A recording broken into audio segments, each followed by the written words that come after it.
Hello everyone and welcome back to match 2 with our Ruby, Sapphire, Diamond draft deck here.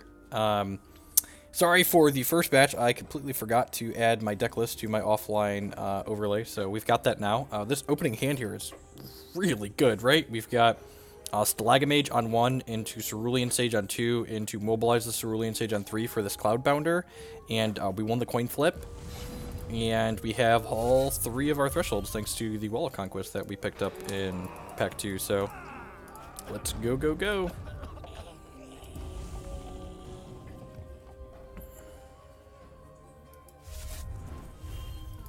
No play, no play, no play. Ding! So that means this is getting in for 3 most likely, unless they have a removal spell for it on 2. And if they have a removal spell for our Stalagamage, we're pretty happy with our life, so play this out, and then jam the Cerulean Sage in here.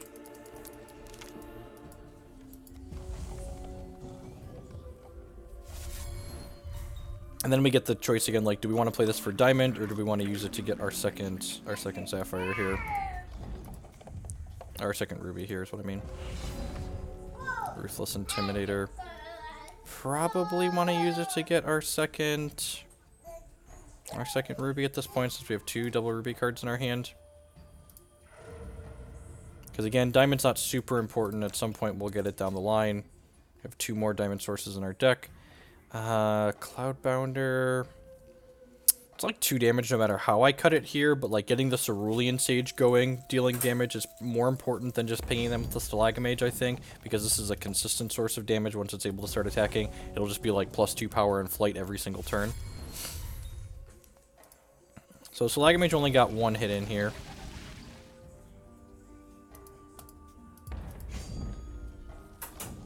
No attack there, that's nice and conservative.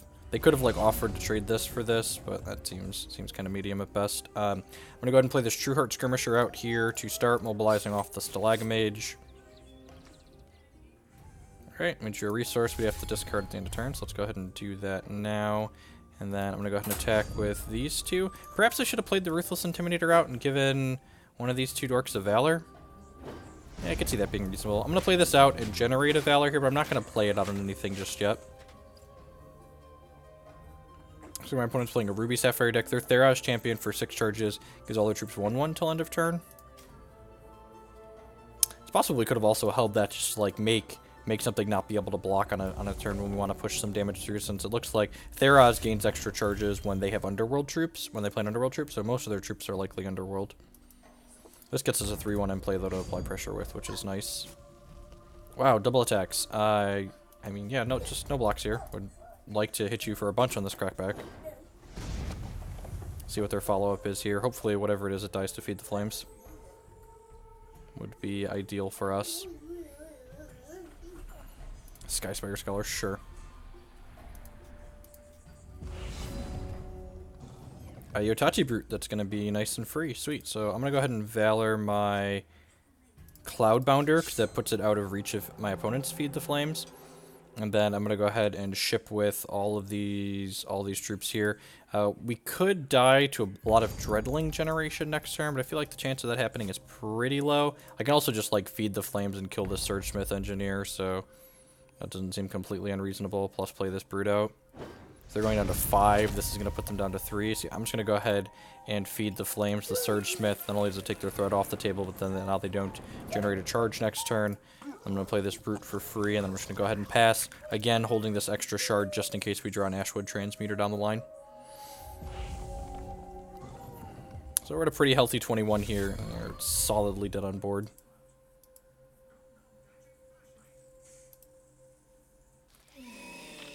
Vigilant Duskwing, sure. Still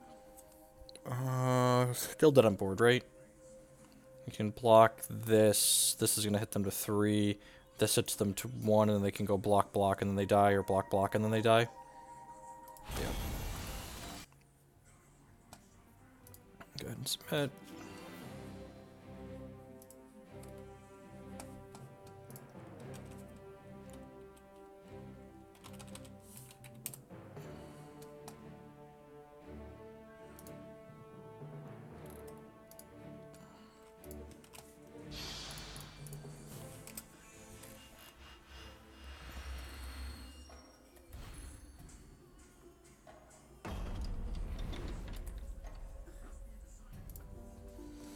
Alright, we're going to be in the draw for the second game. We only have Ruby, but we've got a pretty good hand, right? We've got Boisterous Ballad and a Stalagamage here, and an Ashwood Transmuter, and if we hit one of our Diamond Thresholds, we've got our Ardent Officer here, but like even just like take this Ardent Officer away, this 6 is very reasonable, so 10 out of 10 a keep for a hand. Alright, I'm going to set for a Threshold. Now the choice becomes, do I want to play the Stalagamage here, or do I want a Boisterous Ballad? I think I want a Stalagamage, because unless my opponent plays like Skittering Cultivator, we can probably feed the Flames whatever their 2-drop play is, and then crack them with this, and then our turn 3 can be Boisterous Ballad plus play the speedy 2-drop. Alright, there's a Webborn Apostate, which takes a charge away from us when it comes into play. I'm going to play this out. Do I want to... Am I okay with this trade? Yeah, I think I'm actually okay with this trade, so I'm going to offer it. Sweet, and they are not. So yeah, I'm gonna go ahead and play this Flame Guard post-combat here. And Flame Guard is our 3/1 that when it diligences, target opposing troop can't block until end of turn. So if they only have like one troop that can block, we can feed the flames it and then push this through. Yeah, this is sweet. So this diligences. I'm gonna go ahead and feed the flames their apostate here so that way my Flame Guard can start attacking. And then, like, if they have a follow-up troop to play next turn, the Flame Guard is going to diligence and make it not be able to block. So we just get to continue applying pressure to our opponent here. We'll play out our resource post-combat, and then we'll get to Boisterous Ballad at their end step. In addition to this hitting them to 15, and this making whatever troop they play not block, we're going to have a speed troop to follow up these 2 that we already have in play here. Just really, really exemplifying what aggressive draws this deck can have. It's kind of sweet. Like I said, I mentioned when we were drafting, I hadn't drafted a deck that was this aggressive before, and this deck is definitely living up to the hype.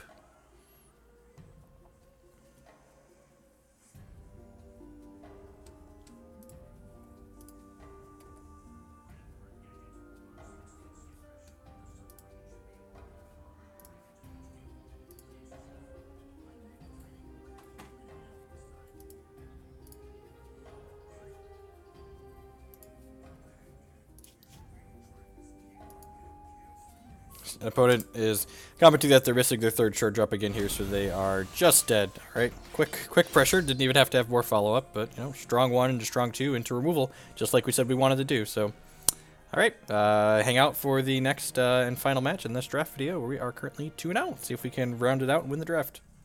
Thanks for watching, folks.